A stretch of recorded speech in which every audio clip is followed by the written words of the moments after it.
Jennifer, first to you. What attracted you to the role of Rebecca?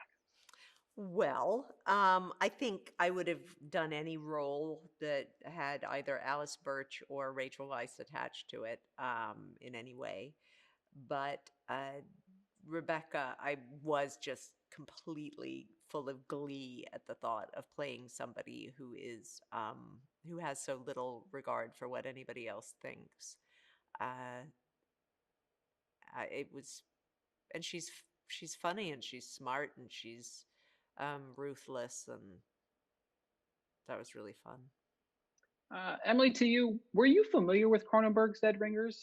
I knew of it and I had like very visceral images in my mind from it, but I had never seen it and I did not see it until not only after we filmed but after I saw this series. So I watched our series and then the Cronenberg one, which was an interesting way to do it.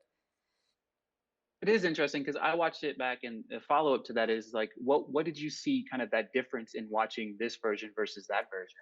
Yeah, I mean it's very different. Our characters aren't our storyline. The whole birthing center to begin with isn't in it.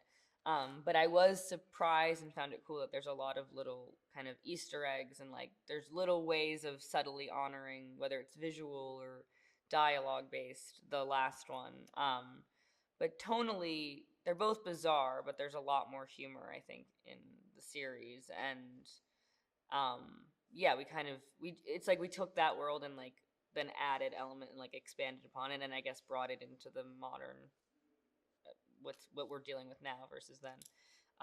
So it's different, and the things that are similar are kind of like really specific nuances that I found that kind of fun to find. Jennifer, the Mantle family is having a conversation with Genevieve about acting, where she says, "If I had to become someone else, I would lose my sense of self."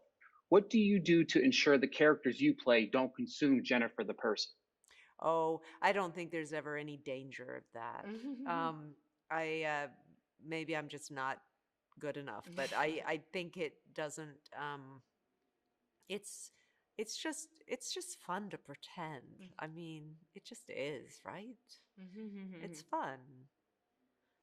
Absolutely, I I don't love know. that too. Yeah, it's just My mother used to say it's a British thing that if you make a face, because when I was little, and if you make a face or something, and she would say, "Oh no, don't do that. The wind will change." And it's a British thing that if the wind changes direction when you're making a face, your face will Get stuck. Yeah. remain yes Hmm. like that. I used to try to Um, like make my face prettier, and I heard if you bang on the back of your that was what I was doing when I was like 10. Yeah. what did you look like before? I completely different. Yeah. I really fixed myself up. Yeah. Emily, what's something you learned about yourself, Emily, in your time with Susan?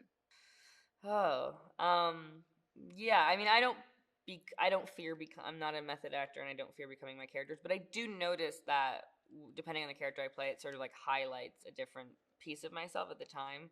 And I've played a lot of bitchy characters, so that sucks for that because I can be a little more of a bitch during that time. But Susan, although she definitely has a lot of darkness, her sort of weird, ethereal, almost removed from reality, sort of ditzy persona was kind of fun to be in for a while because I can be so like anxious and serious. So it was nice to be in that more like ignorance is bliss sort of state of mind a little bit. So I took that home a little and I did like that. So I knew that existed in me, but it was nice to sort of live in that a little bit.